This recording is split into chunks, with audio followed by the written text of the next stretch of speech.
All right, everybody, welcome back. We are jumping into a seriously fascinating topic this time. Get this. We're looking at whether the way we do math is actually uh, messing up our understanding of quantum physics. That's a pretty good summary, yeah. It is pretty wild. And our jumping off point for this deep dive is the work of Swiss physicist Nicola Gisin. Have you heard of him? Yeah, definitely. He's got some pretty out there ideas, but they're really making people think differently about the foundations of both math and physics. Yeah, like it's not just quantum physics that's kind of, out there and confusing. Maybe it's how we're thinking about it too. Exactly. And that's where this whole intuitionist math thing comes in. It's a really different way of approaching math, and Gisin thinks it might be the key to unlocking some of the mysteries of quantum mechanics. Okay, so before we get too far, let's break that down a bit. Yeah. Intuitionist math. I gotta be honest, it sounds a little intimidating. Like, where do we even begin with that? Right. It's definitely not something you encounter in a typical high school math class. Basically, it challenges a lot of the assumptions of traditional math. It's more grounded in what we can actually construct and prove step by step. So, less about abstract theories and more about, show me the math. Exactly. A good analogy is imagine someone says, "Hey, I have a dragon in my garage." Okay, interesting analogy. I'm following. So in traditional math, you'd have to try to prove they don't have a dragon. Like come up with some logical reason why it's impossible, but intuitionist math flips that on its head. Oh, so in intuitionist math, it's like, okay, if you say you've got a dragon, prove it. Show me the dragon. Exactly. You have to actually demonstrate the existence of the dragon with, concrete evidence. It's all about focusing on what can be demonstrably proven. I like that. No more hiding behind abstract concepts. So how does this show me the dragon math relate to quantum physics, which already seems pretty strange to most people? Well, one of the biggest mysteries in quantum physics is this thing called indeterminism. It's the idea that at the quantum level, things aren't really fixed until they're measured. Okay, yeah, indeterminism. Hmm. I've heard that word thrown around, but to be honest, I'm not sure I fully get it. It's like saying things aren't decided. Exactly. So like in classical physics, if you know the initial conditions of something, you can predict its future. Like if you throw a ball, you can calculate exactly where it's going to land. Right. Basic physics. But in quantum physics, you can't do that. Like an electron doesn't have a definite position until you actually measure it. It's like it exists in this blurry cloud of possibilities. Okay, that's definitely where it starts getting really weird for me. Yeah, and Gisin thinks that this weirdness, this indeterminism, might actually be because of the way we use math. Whoa, wait a second. You're saying that math itself might be the problem here, not just our understanding of quantum physics. It's a radical idea, right? But that's Gisin's point. He says our reliance on things like real numbers with their infinite decimals could be imposing a level of definiteness that just doesn't exist at the quantum level. Hold on. Infinite decimals. Are those really a problem? I mean, they're just numbers, right? Yeah, but think about it. Can you actually write out all the digits of pi or the square root of 2? Well, no, but it's like, theoretically, those decimals go on forever. Right. But in the real world, even with the most powerful computer, we can only ever represent a finite number of those digits. We always have to round off somewhere. Okay, I'm starting to see what you mean. So are you saying we're trying to force the fuzzy, uncertain quantum world into our neat and tidy mathematical boxes? Exactly. Our math wants certainty, it wants precise values, but the quantum world seems to be all about probabilities and possibilities. It's like we're trying to measure the ocean with a teaspoon. That's a great way to put it.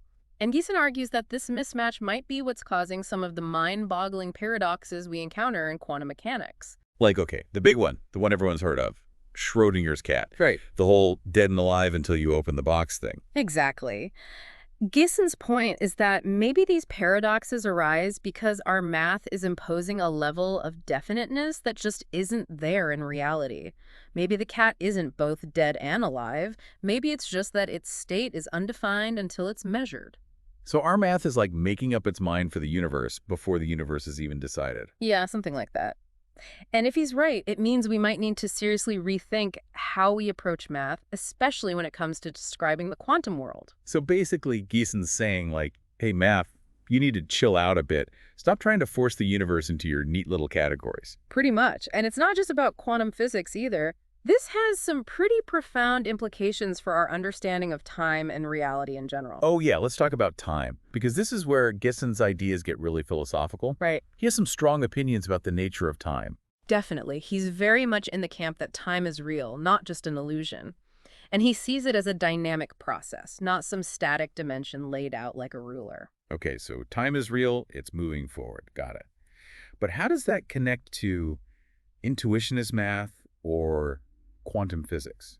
Well, Gisin argues that the past is fixed. It's been determined by all the observations and measurements that have already taken place. But the future, he says, is open and undefined.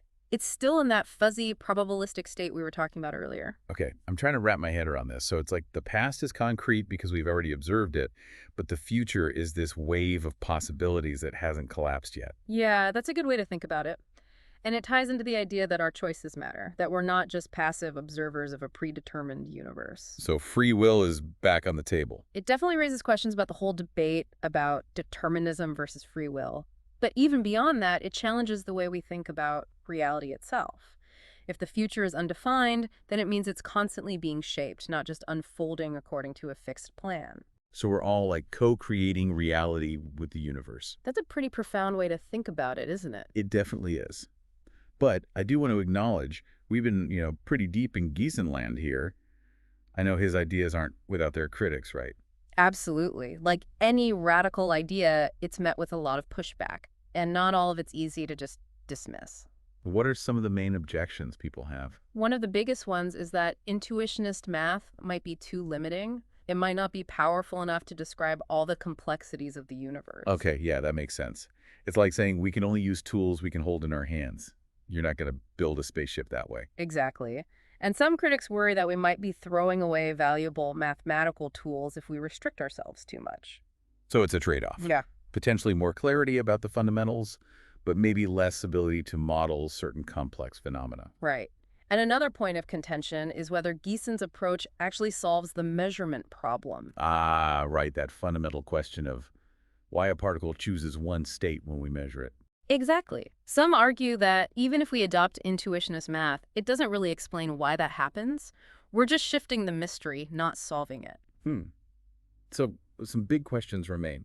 And there are other perspectives out there too, right? Like we talked about Roger Penrose earlier. Yeah, and his ideas are really interesting. He suggests that consciousness itself might be non-computable, meaning it can't be fully explained by algorithms or mathematical models. Okay, so now we're going from math to quantum physics to like the nature of consciousness.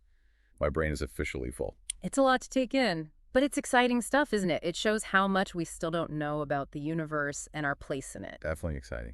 So for our listeners who might be feeling a bit overwhelmed right now, what's like the one big takeaway you want them to leave with? I think the main thing is don't take math for granted. It's a tool that we created, and like any tool, it has its limitations.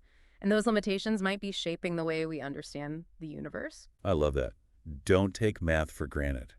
I mean, we use it every day, but we rarely stop to think about what it really is and how it might be influencing our perception of reality. Maybe we're all just walking around with, like, math-colored glasses on. Huh, I like that. Maybe we are, and maybe it's time to try on a different pair. Well, you've certainly given us a lot to think about. To our listeners, if you want to keep exploring these mind-bending ideas, there are some great resources out there. Places like Brilliant offer awesome interactive courses on quantum mechanics, math, and more. And if Gisen's ideas have you questioning the very nature of reality, well, that's a journey you're going to have to take on your own. That's the best kind of journey, isn't it? Absolutely. Thanks for joining us today, and keep those minds open.